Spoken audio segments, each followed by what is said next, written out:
더 늘어갈 것으로 보고 있습니다. 또래보다 젊게 느리게 나이 들 수 있는 방법들을 알려드리려고 합니다. 지금 하셔야 돼요.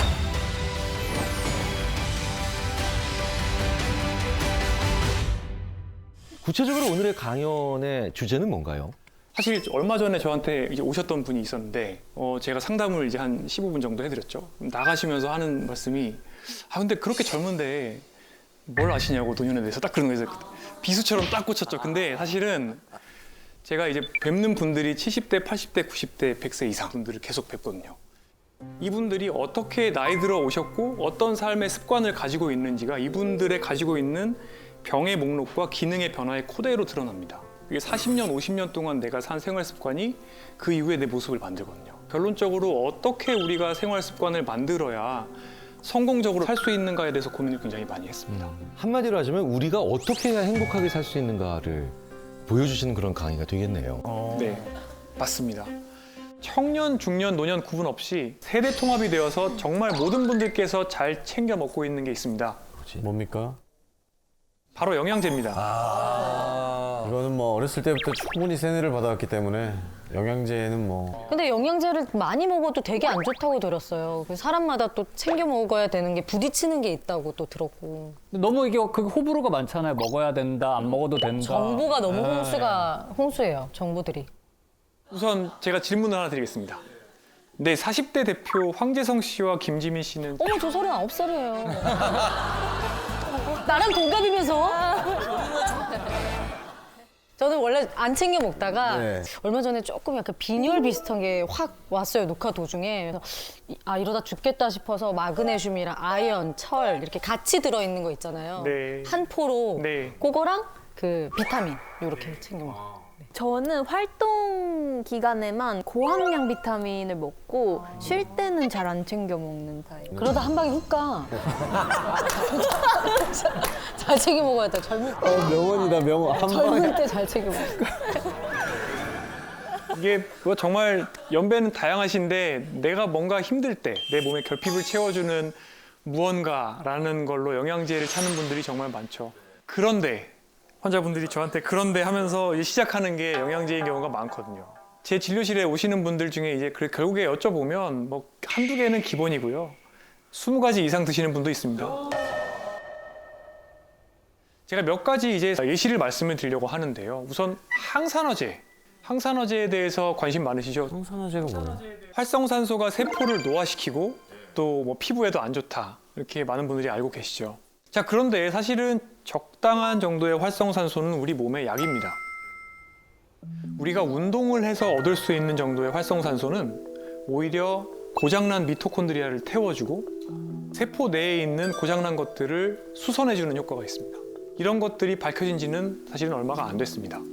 활성산소라는 게 이런 U자형 커브가 있다고 생각을 합니다. 그러니까 어느 정도 이상 활성산소는 좋고 그러다가 너무 많아지면 이제 해롭기 시작하는 거죠. 그런데 이 정도의 건강한 활성산소는 우리가 운동을 통해서 만들 수가 있어요.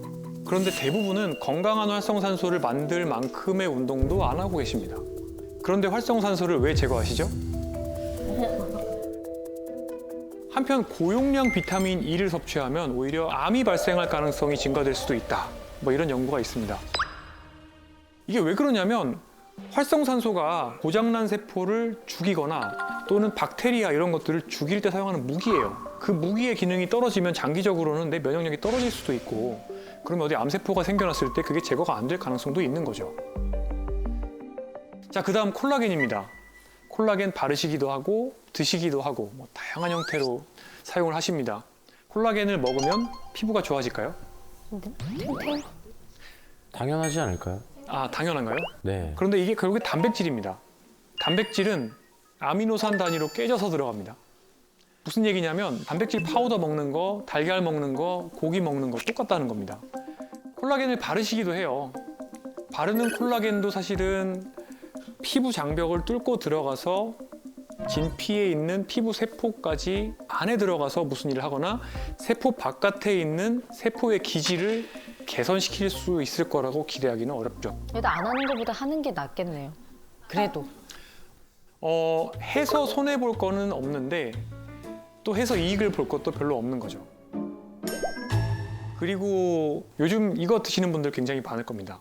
간 영양제가 또 있죠. 밀크시슬. 피곤하니까. 술 좋아하시는 분들 특히 사시는 분들이 있고요.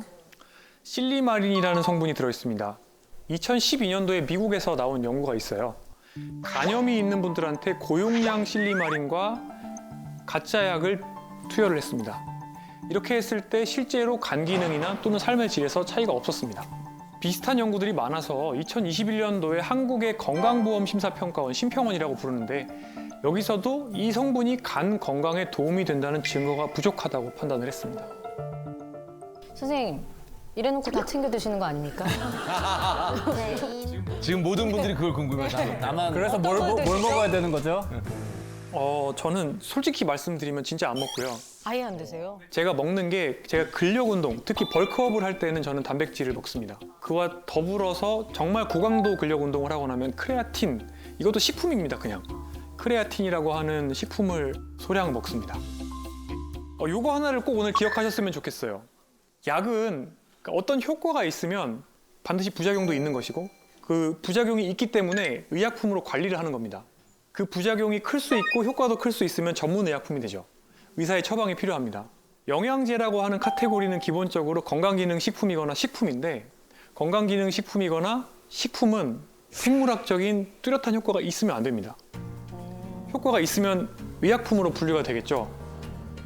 그렇기 때문에 영양제를 맹신을 하는 거는 사실은 어떻게 보면은 형용모순이라고도 볼 수가 있습니다. 영양제에서 내가 어떤 효과를 기대하고 그거를 나의 어떤 건강상의 문제를 개선하기 위해서 복용한다고 하는 거는 사실은 좀 의미가 떨어져요. 또 어르신들께서 하시는 행동 중에서 무조건적인 영양제 맹신만큼이나 위험한 행동이 있습니다. 이 병원 저 병원 마치 쇼핑을 하는 것처럼 이 닥터 쇼핑 하시는 분들 굉장히 많습니다. 아이고. 네, 아, 저게 한 이 사람. 사진 안에 있는 게 이렇게 한 분의 약입니다. 딱 보기에도 약이 정말 많죠. 네. 근데 이렇게 약을 쌓아놓고 드시는 분들이 정말 많습니다. 아, 맞아. 77세 C씨가 그런 케이스였습니다.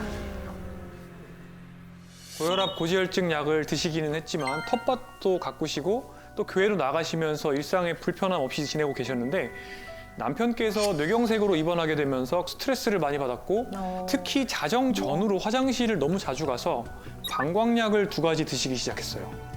방광약을 드시면서 변비가 생기고 또 소화가 안 됩니다. 식사를 점점 못하게 되시는 부작용이 생기면서 기운이 없어지고 그러다 보니까 저녁에 잠은 안 오고 또 잠을 못 자니까 다른 의사 선생님을 찾아가서 수면제를 처방받습니다. 아휴. 점점 낮에 꾸벅꾸벅 조는 시간이 늘어나요. 점점 집중력과 기억력이 떨어지고 가족들이 눈치를 챘어요. 치매 검사를 받아보니까 경도인지 장애입니다. 이렇게 진단을 또 받으시고 전문 치매 약물을 처방받습니다. 이 치매약을 드시고 나서부터는 식욕이 또 떨어지고 또 소화제와 식욕 촉진제를 처방받고요.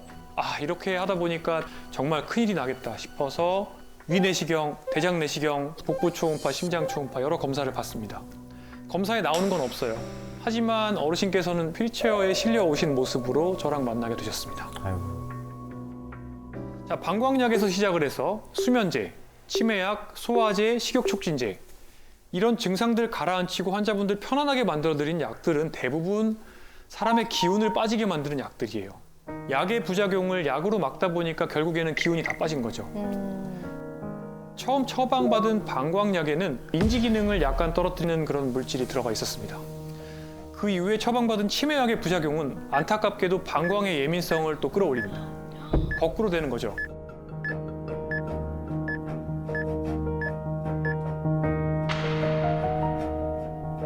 이렇게 상쇄되는 작용을 하는 약을 제거하고 부작용이 발생하는 약을 제거해주는 약물 정리 과정을 거쳤고요. 2주 뒤에 다시 C씨와 그 가족들을 만났을 때는요. 다행히도 수면과 식사, 배변이 좋아졌고요. 또 한 달 뒤에 인지 기능을 다시 평가해 보니까 다행히도 정상 범위까지 인지 기능이 회복되는 결과를 봤습니다. 와. 이렇게 C씨처럼 운이 좋으신 경우도 있지만 굉장히 답답한 경우에는 제가 이제 휠체어 타고 오신 분들도 약 정리를 열심히 해서 다시 걸어 다니시게 만들어 드렸는데 다시 여기가 저리다, 여기가 쑤시다, 어지럽다 하시면서 이 의사 선생님 가시고 저 의사 선생님 가시고 이게 결국에는 점점 약이 늘게 되는 거고요.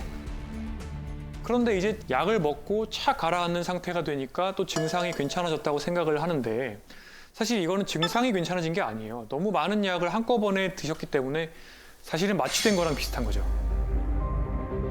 점점 일상생활이 어려워지고 근육이 빠지고 몸져눕게 되는 지름길이에요.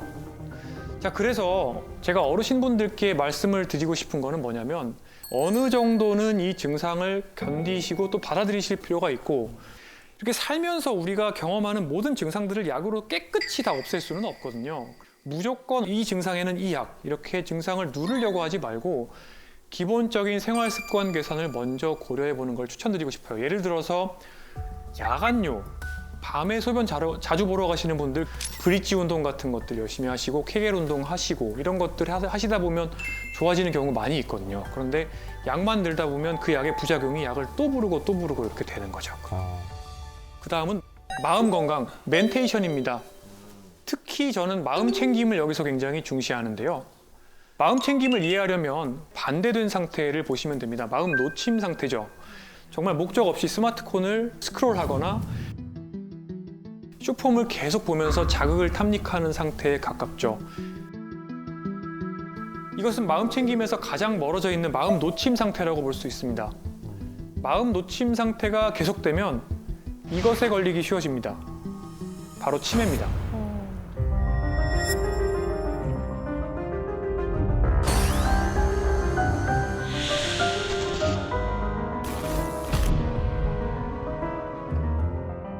치매를 예방할 수 있는 마음 챙김 방법으로 환자분들께 제가 많이 추천드리는 게 있는데요. 바로 명상입니다. 근데 쌤 예전에 화투 네, 하도 많이 주시죠. 치면은 좀 도움 된다고 하긴 맞습니까? 맞습니다. 아 그것도 약간 다른 건데요. 네. 인지 예비능이라고 해서 뇌 성능을 높이는 방법이 크게 세 가지가 있습니다. 첫 번째, 신체 활동, 운동이죠. 이제 두 번째가 머리를 쓰는 겁니다. 네. 세 번째가 사람을 만나는 겁니다. 이 세 가지를 다 하면 좋은데 오. 화투는 일단은 머리는 쓰고요. 또 사람도 만나잖아요. 네. 화투 치러 가려면 집에서 나가서 또 가야 되잖아요. 걸어야 돼. 집까지 걸어가는데 산책. 그치. 집에서 방에서 명상.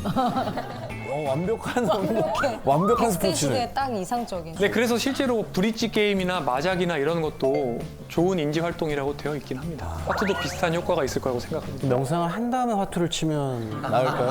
화투를 치고 명상을 하는데 네, 하도 치고 돈 아니면 잃고 치면서 명상. 읽고 명상을 사실 예전에는 명상을 약간 도닦는 분위기 뭐 이런 식으로 이제 많이 생각을 했었는데 요즘은 굉장히 많은 글로벌 기업이 자기네들이 명상센터를 따로 가지고 있습니다. 정말 많은 돈을 그 예산을 쏟아부어서 명상의 과학적 효과가 입증이 돼서 근데 명상이 너무 이렇게 어렵게 생각하실 필요가 있는 게 아니라 나를 조용히 온전히 집중할 수 있는 상황에서 신체는 이완시키는 모든 것들이에요. 제가 제일 좋아하는 명상은 달리기 명상, 수영 명상, 걷기 명상입니다. 그것도 명상이 되나? 네, 사고 나지 않을까요? 명상할 때 눈 감는 거 아닌가요? 네, 감을 필요가 없습니다. 그야말로 명상이라는 건 지금 이 순간에 머물러 있으면서 나의 호흡이나 내 관절이나 주변의 느낌들을 비판하지 않고 그대로 느끼고 있으면 되는 거거든요. 물속에 있으면 그게 그렇게 편하다고 하는 사람들이 많더라고요. 네, 굉장히 다양한 설거지를 하시면서도 명상을 할 수가 있고 청소기를 돌리면서도 명상을 하실 수가 있습니다. 그래서 지금 이 순간에 있는 머무르는 연습을 해보시면 굉장히 좋을 것 같고요. 저희가 병원에 입원해 계신 어르신들, 질병의 치료 계획을 세울 때 환자와 환자 가족이 무엇을 정말 중요하게 생각하는지가 크게 작용을 하는 거죠. 나에게 중요한 것들, what matters라고 합니다. 사례를 말씀드리겠습니다. 85세 D씨입니다. 불면증으로 병원을 찾아오셨습니다.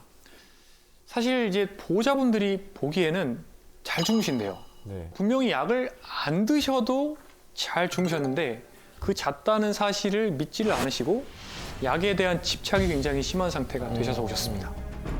자, 임산부에게 사용하면 안 되는 약이 있다는 것은 많은 분들이 알고 계실 겁니다. 네. 마찬가지로 약 중에서는 노쇠한 어르신들에게 문제를 일으키는 잠재적인 노인 부적절 약제라는 것들이 있습니다.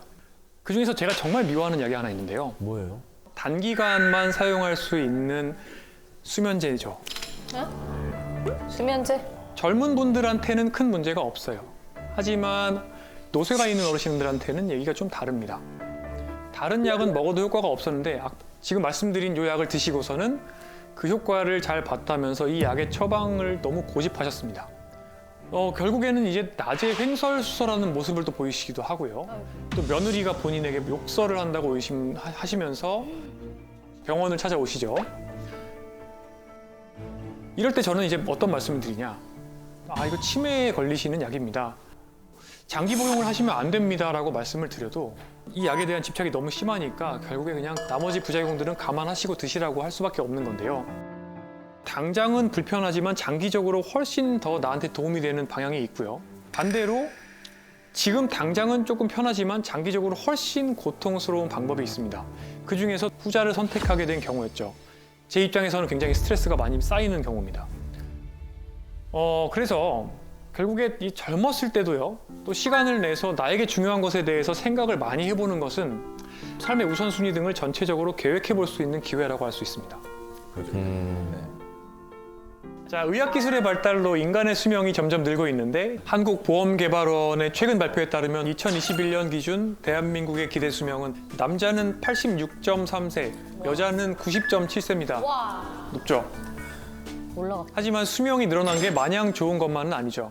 가속 노화로 인해서 숫자 나이보다 신체 나이가 더 나이 든 사람은 기대 수명이 늘어나면 늘어날수록 생로 병 노쇠 돌봄 요구의 인생을 살게 됩니다. 노년에는 침상에 누워서 오랜 시간을 보내다가 사망하시는 인생을 사실 가능성이 높죠.